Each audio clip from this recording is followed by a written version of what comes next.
언약의 말씀을 따라간 이삭이라는 제목으로 말씀 증거하겠습니다. 오늘 본문은 하나님의 명령으로 아브라함이 아들 이삭을 번제로 드리려고 할 때에 하나님이 급하게 멈추시고 이삭 대신에 숯불에 걸린 순양을 번제로 드린 내용입니다. 세상은 건성진학을 말하고 있습니다. 또 노력하면 된다고 가르치기도 합니다. 맞는 부분도 일부 있습니다. 그러나 현실은 99.9%가 다르게 흘러갑니다. 아무리 잘하려고 해도 아무리 성실해도 잘못한 것도 없는데 어느 날 재앙은 다 다가오게 되지요. 그래서 인생을 살아본 불신자들은 마지막에 운명이라는 단어를 사용합니다. 안 된다는 거죠. 어쩔 수 없다는 말도 포함되어 있습니다. 아무 이유 없이 그냥 산책만 하고 있었는데 어떤 강도에게 살인을 당하는 일도 벌어집니다. 성실히 살다가 좀 살만해졌는데 해결할 수 없는 죽을 병, 질병에 걸린 사람도 있습니다. 어느 날 감당하기 힘든 영적 문제에 잡혀서 본인과 가정이 무너지는 사람도 많이 있습니다. 아무 이유 없이 그냥 잘 살고 있는데 옆에 나라가 쳐들어와 가지고 전쟁에 희생양이 된 사람도 많습니다. 자다가 지진이 나서 죽는 사람도 있고요. 여하튼 간에 세상은요, 저와 여러분이 잘못한 것과 상관없이 다가오는 재앙, 불행, 고통, 셀 수 없을 만큼 많이 있습니다. 왜 그렇습니까? 저와 여러분이 당장 그게 안 느껴진다고 해도 과거에 경험했고 앞으로도 경험할 겁니다. 우리는 분명히 알아야겠죠. 왜 그런지를. 그 어떤 종교에서도 답을 해줄 수 없습니다. 불교에서는 산은 산이요, 물은 물이다 이런 헛소리는 할 수 있어도 틀린 말은 아니죠, 그죠? 맞는 말이죠. 예. 그러나 그는 어설픈 대답은 할 수 있어도 해답을 줄 수가 없습니다. 기껏해야 운명이다. 예. 그런 해답 같지도 않은 해답은 해줄 수 있어도 진짜 해답을 줄 수가 없습니다. 성경에서만 그 해답을 말하고 있습니다. 성경에서만 하나님이 우리에게 주신 언약의 말씀을 증거하고 있는 겁니다. 이삭이 죽을 위기에 처했습니다. 아무 잘못 없이 죽을 위기에 처한 것입니다. 이것이 인간의 운명이라고 보시면 됩니다. 히브리서 2장 15절에 또 죽기를 무서워함으로 한평생 매어 종노릇하는 모든 자들을 놓아주려 하심이라 이렇게 나옵니다. 죽음을 무서워한다고 나옵니다. 한평생 그 죽음에 종노릇하기 위해서 몸부림친다고 나와 있습니다. 그건 육신뿐만 아닙니다. 히브리서 9장 27절에는 죽음 이후에는 반드시 심판이 있다고 나와 있습니다. 내가 잘했냐 못했냐 상관없습니다. 모두가 지옥 가야 되는 겁니다. 그것도 기간이 없습니다. 죄를 지어서 세상에 감옥에 갈 때는 몇 년 동안 살고 나와야 된다 이런 기간도 있는데 죽음의 이후 지옥은 기간도 없습니다. 영원토록 있어야 되는 겁니다. 이것을 보고 인간의 운명이라고 말하는 겁니다. 왜 사람은 지옥 가야 됩니까? 로마서 3장 23절에는 모든 사람은 죄를 범했다고 나와 있습니다. 왜 모든 사람이 죄인입니까? 창세기 3장에 하나님 떠난 인간의 모습을 성경은 나와 있습니다. 하나님 먹으면 반드시 죽는다는 그 선악과를 통해서 범죄해서 그것도 본인이 하나님이 되려고 범죄해서 모든 사람이 죄 아래 빠져 있다는 것을 성경은 기록하고 있습니다. 아담과 하와가 죄를 지었지 내가 죄를 지었습니까? 로마서 5장 14절에는 그 죄가 그대로 되물림된다고 성경은 말하고 있습니다. 그래서 모든 사람은 하나님의 은혜가 필요한 겁니다. 아무 이유 없이 저와 여러분의 잘못과 상관없이 주시는 하나님의 은혜가 필요한 겁니다. 그래서 이삭 대신에 숯불에 걸린 어린 양을 번제로 드리게 하셨습니다. 우리가 죽어야 하는데 그리스도께서 대신 죽도록 하신 것입니다. 이것을 보고 우리는 복음이라고 합니다. 이를 믿는 자에게는 하나님의 자녀가 되는 권세를 주셨다고 성경은 말씀하고 있습니다. 그 은혜를 여기 앉은 저와 여러분이 받은 것입니다. 창세기 22장은 아브라함이 하나님께 순종한 내용이자 동시에 죽음의 위기를 통해서 어릴 때부터 복음을 체험한 이삭의 내용이기도 합니다. 자, 오늘 강단을 통해서 이 언약의 말씀을 통해서 이삭이 언약의 말씀을 따라간 그 첫 발걸음을 통해서 다시 한번 그리스도의 언약을 마음에 각인한 시간 되기를 예수 그리스도의 이름으로 축원합니다. 이를 통해서 하나님이 행하시는 전도를 확인하시는 시간 되시기를 예수 그리스도의 이름으로 축원합니다. 자, 첫 번째입니다. 아브라함이 받은 참된 열매입니다. 속담에 호랑이가 죽으면 가죽을 남기고 사람이 죽으면 이름을 남긴다. 이렇게 한국 속담이 있죠. 그 말은요, 이 땅의 삶이 모든 것이라고 생각할 때 틀린 말이 아닙니다. 불신자의 내용이죠. 저와 여러분은 언약의 백성입니다. 그래서 언약의 백성이 가지고 있어야 하고 남겨야 하는 유산이 따로 있습니다. 반드시 가지고 있어야 되고요. 남겨야 하는 겁니다. 그러면 아브라함이 남긴 유산은 뭡니까? 1번에 1번. 영원한 구원이에요. 본인이 받은 영원한 구원이자 후대에게 전달해야 될 영원한 구원의 내용입니다. 바벨탑 사건 이후에 하나님은 아브라함을 부르셨습니다. 우상 숭배의 땅을 떠나서 메시아가 올 땅으로 가라고 명령하셨습니다. 여기에 순종한 겁니다. 저와 여러분 기억하셔야 됩니다. 아무 이유 없이 태어나 보니까 죄와 운명과 사단의 권세에 놓여 있었던 겁니다. 모든 사람이요. 저와 여러분도 동일하게.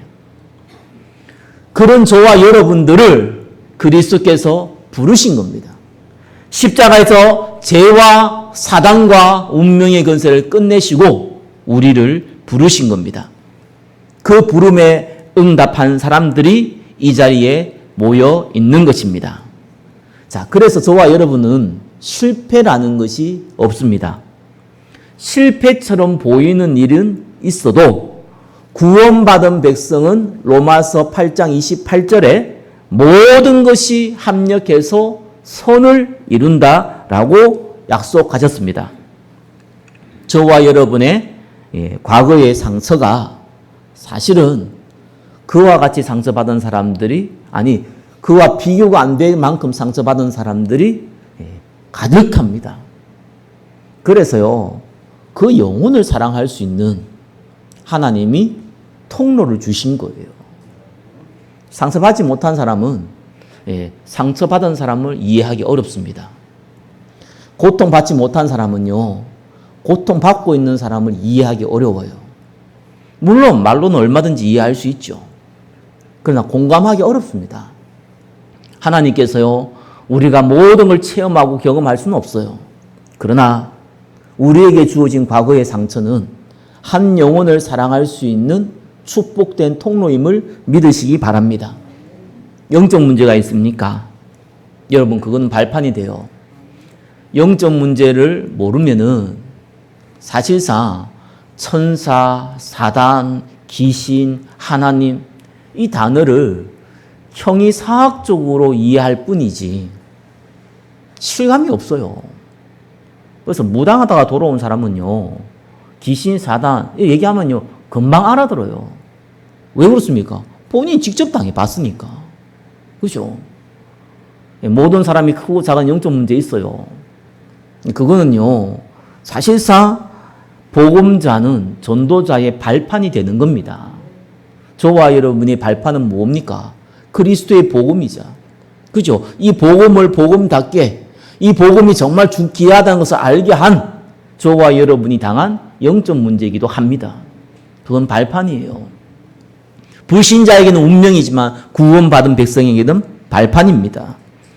과거의 경험은요, 과거에 저와 여러분이 행했던 모든 직업과 업과 경험은요, 저와 여러분이 전도하는 문이 되는 응답의 발판이 되는 겁니다.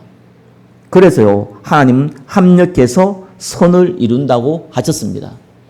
모세의 과거의 40년, 또 이 미디안 광야에서 40년은요, 총합 80년은 노인이 된 모세에게 후회와 아픔과 상처가 아니라 이스라엘을 출애굽시키는 중요한 통로자 발판이 된 겁니다. 그래서 나이가 많다, 나는 능력이 없다, 나는 몸이 아프다, 다 핑계예요. 그래야지만 되는 거예요. 하나님은 능력 있는 자, 강한 자를 쓰는 경우가 극히 드뭅니다. 연약한 자를 쓰죠. 왜요? 연약해서 쓰는 게 아니에요.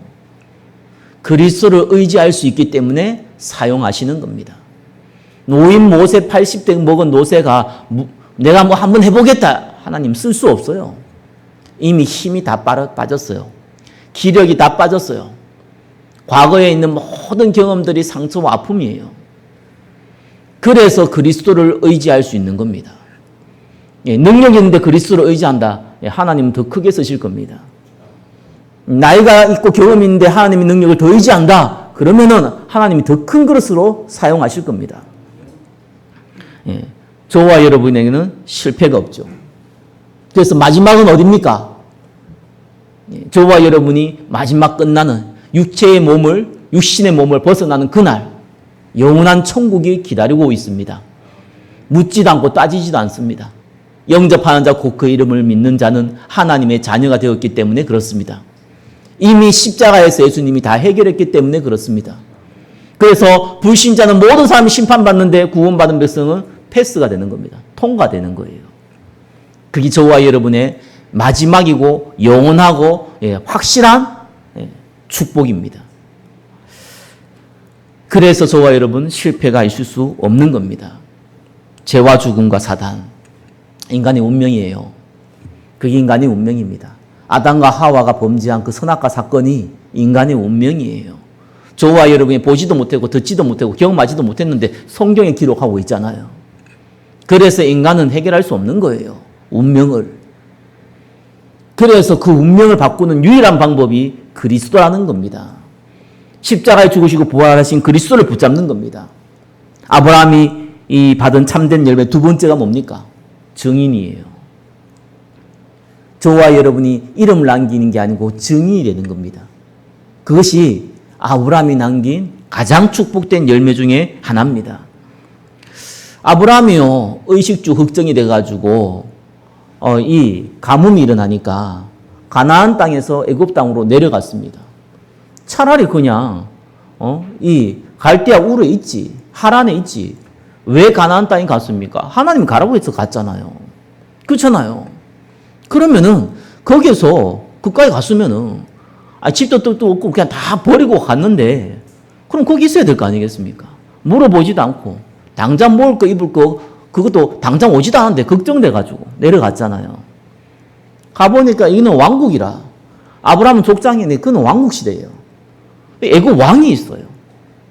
아내 사라가 얼마나 이뻤는지 모르겠는데 누이라고 속였어요. 혹시나 그때 시대는 아름다운 사람을 취하기 위해서 그 가족을 죽이는 그런 무시무시한 시대이기 때문에 속였어요.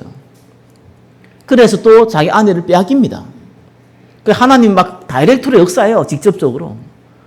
그래 또 애굽 왕이 놀래가지고 막 아브라함한테 책망을 합니다. 왜 아내인데 누이라 속이냐. 망신 다 당합니다. 그죠?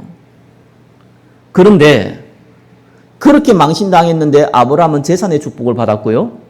애굽 땅의 증인되었습니다. 여러분 기억하셔야 돼요. 저와 여러분이 굉장히 성실하고 깨끗하게 최선을 다하면은요 증인되는 것 같습니까? 아니에요. 성경은 그렇게 얘기한 적 없어요. 혹시 주위에서 아니 여러분 스스로가 예수 믿는 사람 보니까 너무 착하다. 너무 성실하다. 야, 너무 참으로, 법 없이도 살 수 있는 사람이다. 야, 그래, 나도 예수 믿어야겠다. 혹시 그런 분이 있습니까? 아니면 주위에 그런 사람 본 적 있습니까? 저는 본 적 없어요. 한 번도 본 적 없어요. 그렇게 얘기를, 설교를 한 들어본 적은 있는데 그런 사람 본 적이 없어요. 물론 있을 수도 있겠죠. 근데 그래가지고 구원받는 게 아닙니다. 그래야 증인되는 게 아니에요. 성경은 오직 성령이 너희에게 임하시면 증인된다 그랬습니다.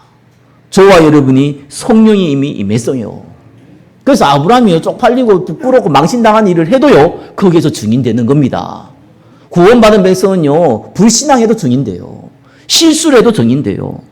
아니, 전쟁이 일어났는데 조카 롯을 살리다 보니까 어떻게 합니까? 소돔 왕과 그 백성들까지 다 살려버렸어요. 그러니까 이 소돔 왕과 그 소돔 땅에 그리스도의 증인된 겁니다. 그래서 소돔 왕이요, 재산 준다 그랬잖아요. 그랬더만 당신 재산 안 받겠다. 당신 재산 받으면 당신 때문에 내가 부자 됐다고 사람들이 말할 거 아니냐. 하나님 나에게 직접 축복하셨다. 그래 당신 재산 안 받겠다 그랬어요. 멜기세덱에게 11조까지 드렸어요. 11조의 첫 모델이 아브라함 통해서 시작됐습니다. 증인이 그래 되는 겁니다. 성령이 너희에게 임하시면 구원받은 백성은 이미 증인의 삶으로 부름받으심을 믿으시기 바랍니다. 창세기 21장 22절에는요, 아예 아비멜렉 왕이 직접 찾아와가지고 하나님이 아브라함 당신과 함께하는 것을 내가 보았습니다. 그러니까 우리를 침략하지 마십시오. 우리가 화친합시다. 아브라함은 전쟁을 일으킬 마음도 없고요, 다른 땅을 침략할 마음도 없어요. 그런데 아비멜렉이 직접 와가지고, 그것도 왕이에요, 직접 와가지고요, 화친하자고요. 왜? 하나님 당신과 함께 있음을 봤습니다. 아브라함이 실수 많이 했잖아요. 부끄러운 일 많이 했어요. 마누라 2번 팔아먹었어요. 남자 입장에서 봤을 때는 참 골 때리는 사람이에요. 근데 하나님은요, 아브라함을 증인으로 세우셨습니다. 그게 저와 여러분의 정체성입니다. 왕같은 제사장이고 거룩한 나라고 하나님의 소유된 백성입니다. 그 작은 일이에요, 사건이에요. 낙심하지 마세요. 아니, 불신자도 죽기밖에 더 하겠어 이러잖아요. 아니, 뭐 죽을 일도 아닌데 그거 가지고 우리가 뭐 고민하고 애쓰고 눈물 흘리고 바보 같은 짓을 할 필요가 없어요. 우리는 안 망해요. 아니, 그래가지고 불신자도 뭐 좋은 데 있을 거야, 괜찮을 거야 이런데 답도 없으면서 그런 헛소리도 하는데, 아니, 분명한 답을 갖고 있고 만왕의 왕이신 하나님이 함께하고 계시고 여러분의, 저와 여러분의 머리카락과 다 세신바 되시고 걷고 자고 움직이는 거 다 알고 계시는데 염려할 게 뭐 있습니까? 걱정할 게 뭐 있습니까? 우리는 당당하게 고백해야 돼요. 우리는 예수 그리스도의 증인이시다. 증인이다.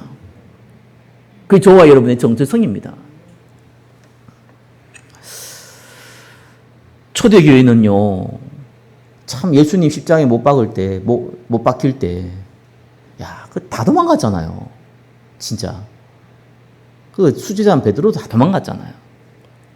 그것도 뭐 그냥 도망가면 되는데 그 개미 그것도 따라갔다가 뭐 3번 부인하고 뭐 그것도 막 저주하면서 부인하고 그런 일을 벌였잖아요. 근데 그게 문제가 안 돼요, 진짜로. 여러분의 과거의 삶, 뭐 여러분의 어쩌면 나쁜 습관들 많죠. 그건 문제 안 돼요. 저 성격이 좀 더럽기 때문에 내 이 더러운 성격이 정말 복음이 방해된다 이런 생각은 많이 했어요. 맞아요. 근데 문제 안 돼요. 그것 때문에 방해 안 돼요. 성경은 성령이 임하면 되는 거예요. 아주 심플하게 대답하고 있습니다. 아무 문제 안 돼요. 저와 여러분 왕같은 제사장님을 믿으시기 바랍니다. 이건 약속이에요.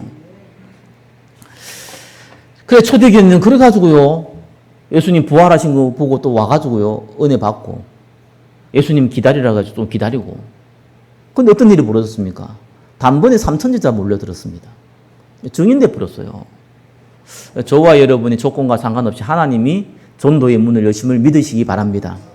그래서 하나만 잊지 마세요. 나는 예수 그리스도의 증인이다. 그러면 응답이 믿은 대로 와요. 내 믿음대로 될지어다 그랬잖아요.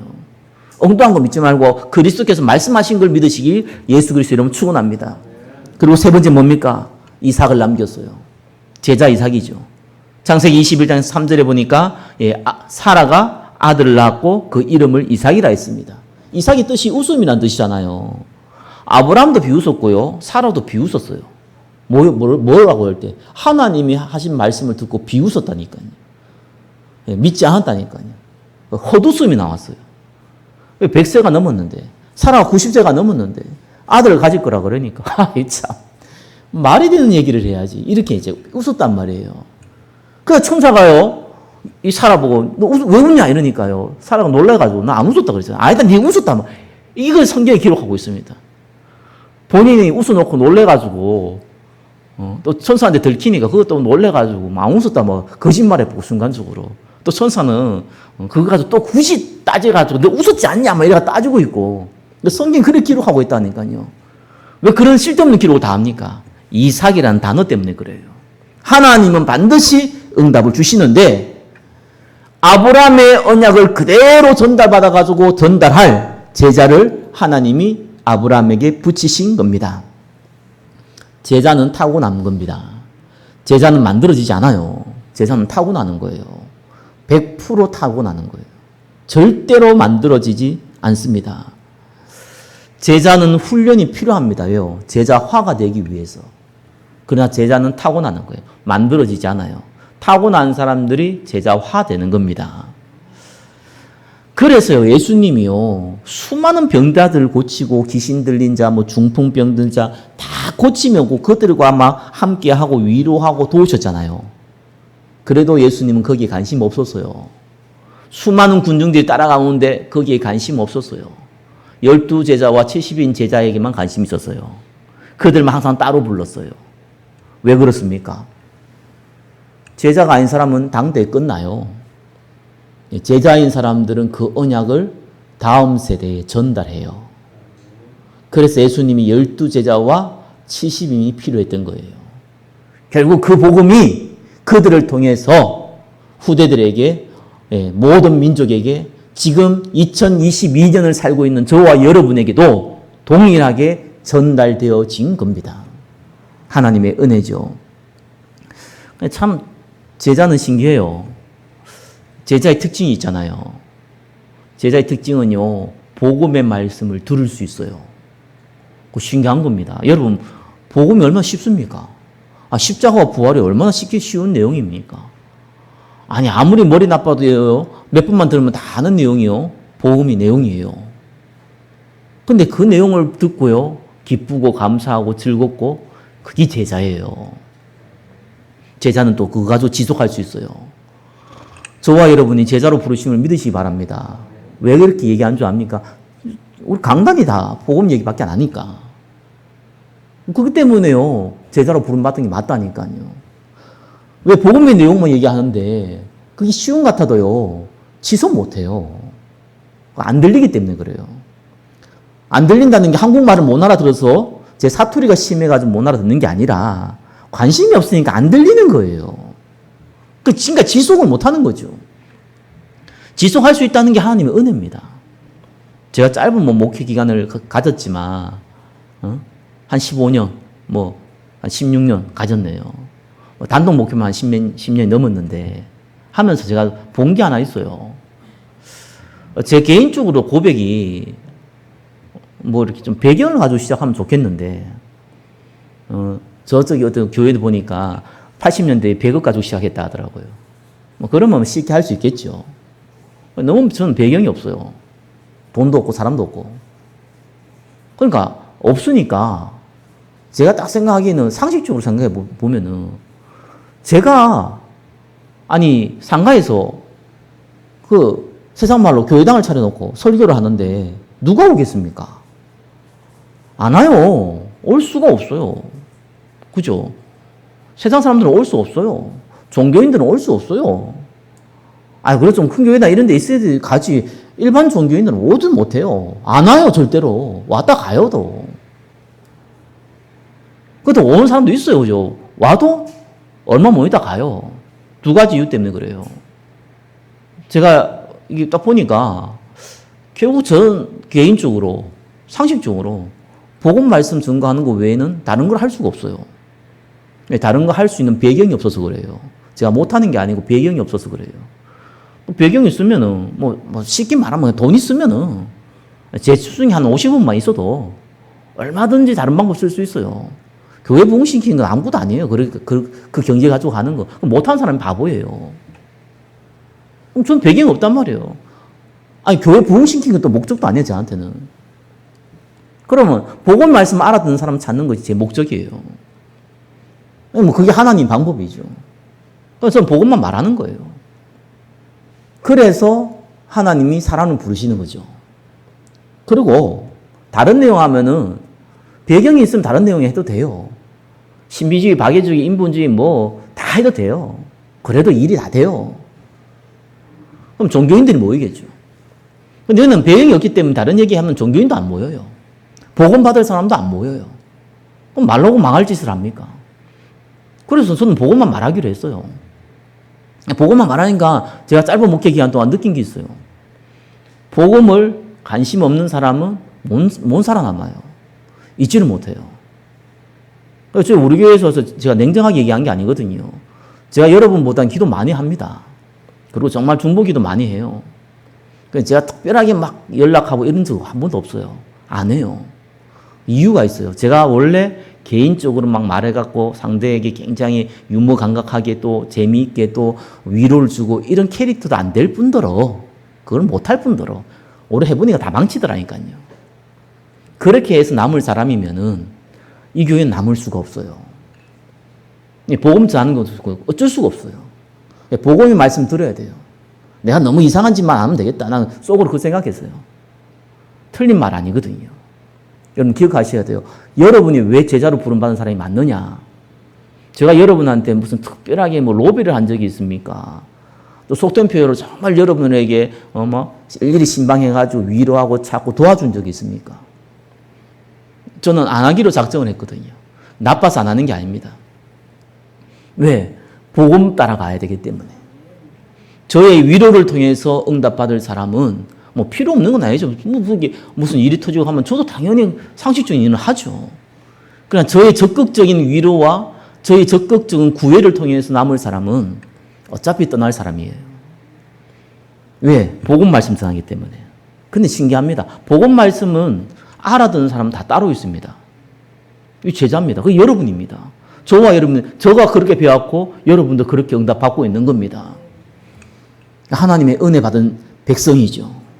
복음만 말하는 게 쉬운 것도 아니고요. 복음만 듣고 앉아 있다는 것도 쉬운 일이 아니에요. 세상의 관점으로 볼 때는요. 그러나 구원받은 백성은요, 복음 말씀 들을 수 있는 겁니다. 여러분이 복음 가진 전도 제자임을 믿으시기를 예수 그리스도 이름으로 축원합니다. 다시 한번 얘기하지만 착하고 충실하고 성실하고 정직하고 그거는 장점이 될 수 있어요. 그릇의 차이는 분명히 있을 겁니다. 그러나 그걸 보고 제자라고 하지 않습니다. 제자가 그런 부분이 있다면 그릇이 큰 거예요. 그러나 그걸 보고 제자라고 하지 않아요. 제자는 복음의 말씀을 들을 수 있는 사람이에요. 십자가와 부활이 가장 중요하다고 고백하는 사람들입니다. 그거 외에는 얘기할 것이 없다고 바울이 얘기했던 것처럼 십자가와 부활 외에는 내가 할 말이 없다고 했던 그 고백이 마음에 담는 사람들입니다. 다른 거 중요하지만 중요하지 않아요. 어차피 다 지나가는 거예요. 여러분의 생명도 지나가요. 육신의 생명도요. 여러분 경제도 어차피 지나가요.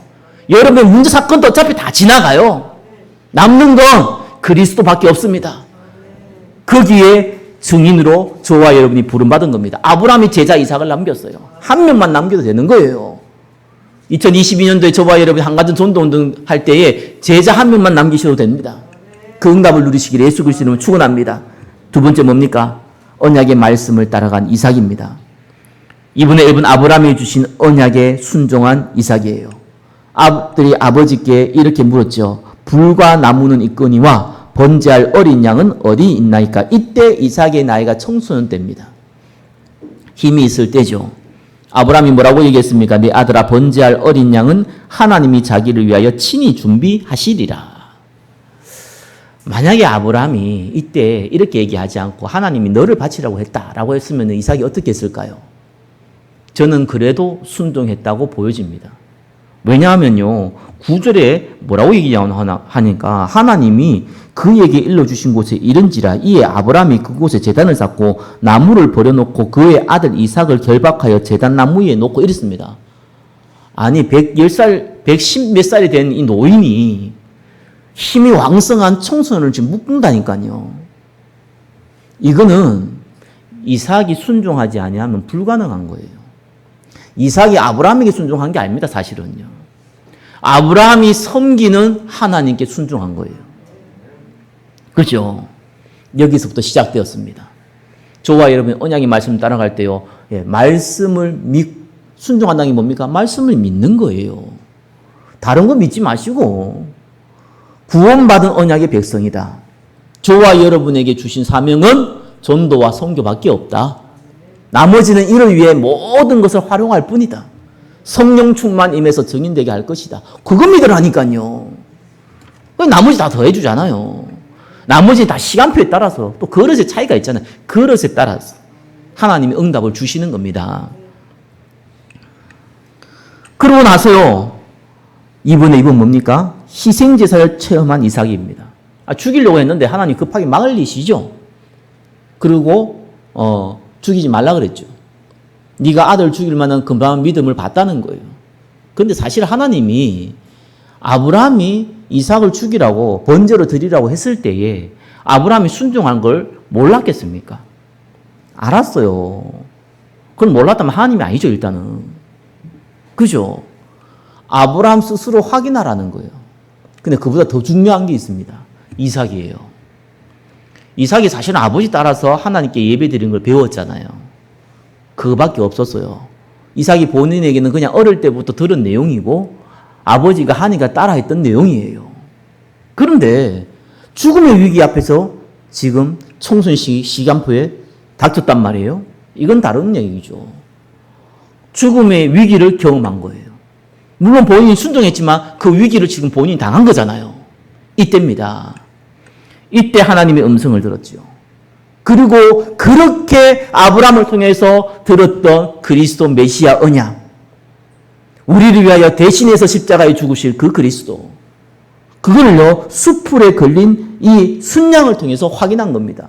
이삭이 죽어야 되는 건데, 아무 잘못 없는 이삭이 죽어야 되는 건데, 아무 잘못 없는 저와 여러분이 어차피 죽어야 되는 건데 이삭 대신에 순양을 죽이신 거예요. 우리 대신에 그리스도께서 죽으신 겁니다. 그죠? 희생제사를 체험한 거예요. 피 언약을 체험한 겁니다. 그죠? 그러면서요 완전히 각인시켰어요. 그 위기의 상황과 그 경험을 했을 때 하나님이 아브라함에게 얘기했죠. 이때 이삭이 옆에 있었습니다. 뭐라고 얘기했습니까? 내 씨가 그 대적의 성문을 차지하리라. 사단의 건설을 꺾을 것을 얘기했어요. 내 씨로 말미암아 천하 만민이 복을 받으리라. 그 내 씨가 복수가 아니고 단수라니까요. 네 후손 메시아로 말미암아 만민이 복을 받으리라. 그래서 구약의 주제가 오실 메시아, 신약의 주제가 오신 메시아, 그리스도. 그 얘기입니다. 그걸 어릴 때 꽉 각인시킨 겁니다. 돌아가신 김중근 박사가 뭐라고 얘기했습니까? 어릴 때 공산당이 쳐들어와가지고 아버지 엄마가 맞아 죽는 걸 보고 자기도 맞아가지고 반죽 돼가지고 버려졌다고 하잖아요. 죽은 줄 알았는데 버렸는데 그분 살아난 거예요. 그래서 마음에 딱 각인된 거예요. 저 빨갱이 새끼들 다 죽여야겠다. 이렇게 각인한 게 아니라 그 선동했던 사람들이 다 청년 때의 나이라는 거예요. 그래, 청년을 살려야 되겠구나. 이렇게 마음에 각인된 거예요. 평생의 대학사에게 헌신하다가 운명하신 분이 그분입니다. 무서운 겁니다. 하나님은 이런 사건을 통해 가지고 딱 각인시켜 버리는 거예요. 상처를 준 게 아니라니까요. 불신자일 때는 원한을 받겠죠. 그죠? 공산당 빨갱이 이렇게 원한을 받겠죠. 언약의 백성은 그렇게 이해하면 안 돼요. 틀린 말이 아니잖아요. 우리는 언약의 백성인가? 부름이 달라요. 세상은 좌파 우파가 있고요. 뭐 선진국 후진국도 있고 강대국 약소국도 있고 다 나눠가지고 움직입니다. 하나님의 백성은 원리스입니다. 그게 문제되지 않아요. 하나님의 백성 하나밖에 없습니다. 성령 충만 받고 증인되는 거. 그거밖에 없는 겁니다. 자, 이를 통해서 우리는 하나님이 행하신 전도를 확인할 수 있죠. 3번입니다. 구원은 은혜로 받았다. 이거는 영원하다. 저와 여러분이 왜 구원받았습니까? 몰라요. 은혜로. 에베소서 2장 8절 9절에 뭐라고 그럽니까? 하나님이 그 은혜로 말미암아 믿음으로 구원을 받았으니 너희가 우리가요 은혜로 말미암아 믿음으로 구원받았어요. 이게 은혜라니까요. 그래서 저와 여러분 실패가 없는 것이 모든 걸 일단은 다 받았고 시작하는 거예요. 그 저와 여러분이 난 아무것도 없다, 능력이 없다, 나이가 많다 그런 말 할 필요가 없는 것이 이미 모든 걸 줘버렸어요. 이미 거기서 시작하는 겁니다. 그게 하나님이 행하시는 전도예요. 그래서 우리 보고요 영접하는 자 곧 그 이름을 믿는 자는 하나님의 자녀가 되는 권세를 주었다 하고 나서 시작하는 거예요. 너희는 왕같은 제사장 거룩한 나라 하나님이 소유된 백성이 있다 라고 하고 시작하는 거예요. 그게 하나님이 행하시는 전도입니다. 그리고 어떻게 합니까? 은혜로 우리가 부름받았지만 언약이 각인이 안 돼 있는 거예요. 우선순위가 안 돼 있어요. 예배가 우선순위가 안 돼 있어. 전도 선교라는 것이 사명으로 사실 안 돼 있는 거예요. 그래서 하나님이 사건을 벌이시는 겁니다. 잘 아셔야 돼요. 바울을 그냥 하나님이 복음 서서히 깨닫게 할 수도 있어요. 그죠? 근데 다메섹 동산에서요, 이 바울에게 빛을 비춰가지고요, 깨닫게 하세요. 왜 그랬겠습니까? 워낙 독종이라서. 하나님이 저와 여러분의 고집을 잘 알잖아요. 저와 여러분의 야망과 동기를 너무너무 잘 알잖아요. 그잖아요. 근데 하나님이 강하십니까? 저와 여러분이 강합니까? 말할 거 없잖아요. 그죠? 하나님은 사건을 버리셔야 되는 거예요. 사건이 일어난 게 아니고 하나님 버리세요. 무슨 귀신의 역사에서 사단의 역사에서 맞는 말인데 하나님이 귀신도 부리세요. 사울왕에 귀신 들렸는데 성경은 뭐랍니까? 하나님이 부리시는 악령이라고 그랬어요. 악령은 지가 공격했는데 사단은 지가 공격했는데 뒤에서 하나님 조정하세요. 불신자에게는 고통인데 구원받은 언약의 백성은 언약을 각인할 중요한 시간표입니다. 그죠? 여기 앉은 모든 분들이 심지어 모태신앙 분들도 똑같아요. 언약을 각인시키기 위해서 하나님 사건을 벌이세요. 어쩌면은 다른 사람에게는 충격 안 돼도 본인에는 충격되는 사건을 벌이세요. 버려야 되는 거예요. 완전히 가깃대로요. 요백에는 어마어마한 사건이 벌어졌잖아요. 가족 다 죽고 재산 다 날리고 버리시는 거예요. 나중에 욥이 회개했어요. 그렇죠? 왜 그랬습니까? 자기가 성실히 열심히 최선을 다해서 하나님을 섬기면은 된다고 생각했어요. 아니라는 거예요.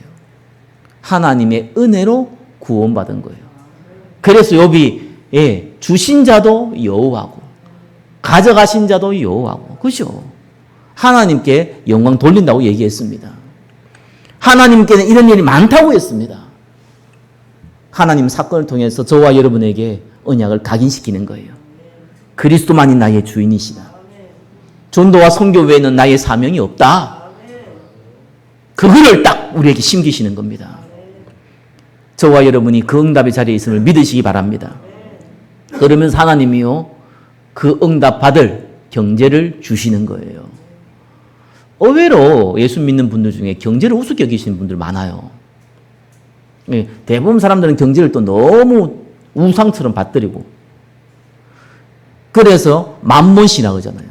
이 우상으로 받들어가지고 하나님만큼 섬기는 사람이 있고 그게 대부분의 사람이고 간혹 또 반대로요. 예수 믿는 분 중에서 돈이 뭐 중요하냐 맞는 말인데 중요하지 않다 막 이렇게 얘기하면서 가치 없게 여기는 사람도 있어요.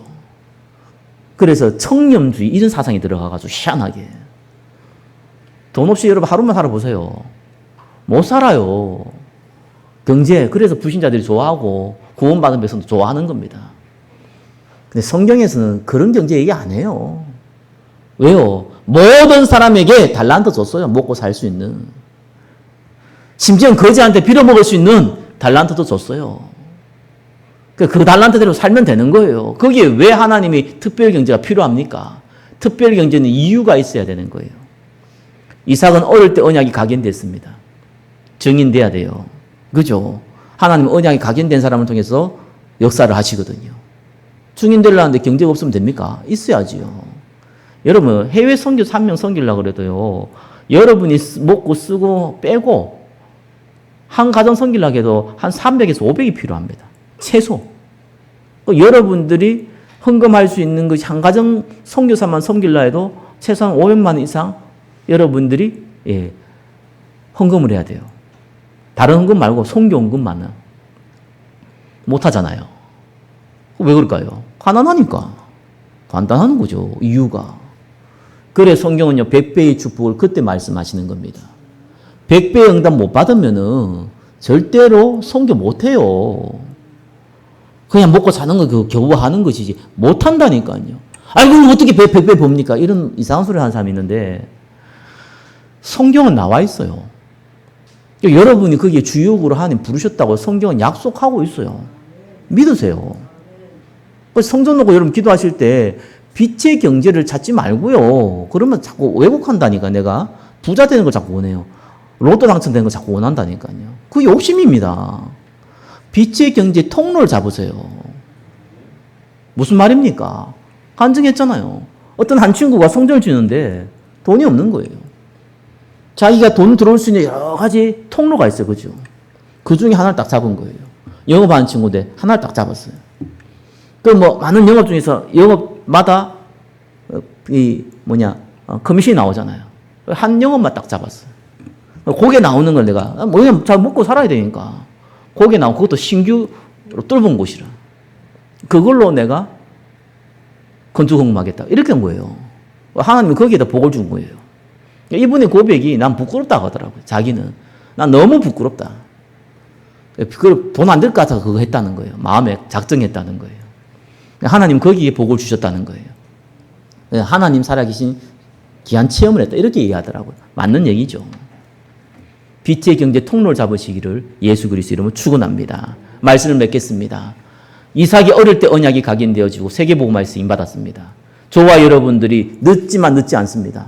하나님이 반드시 저와 여러분을 전도자로 부르신 게 확실하기 때문에 사건을 통해서 하나님이 언약을 각인시킬 것입니다. 빛의 경제 통로에서 하나님이 성전과 시대 살릴 수 있는 응답들을 주실 겁니다. 여기에 주역되시기를 예수 그리스도 이름으로 축원합니다. 기도하겠습니다. 언약의 말씀을 따라간 이삭의 축복을 동일하게 누리게 하여 주옵소서. 예수 그리스도 이름으로 기도드립니다. 아멘.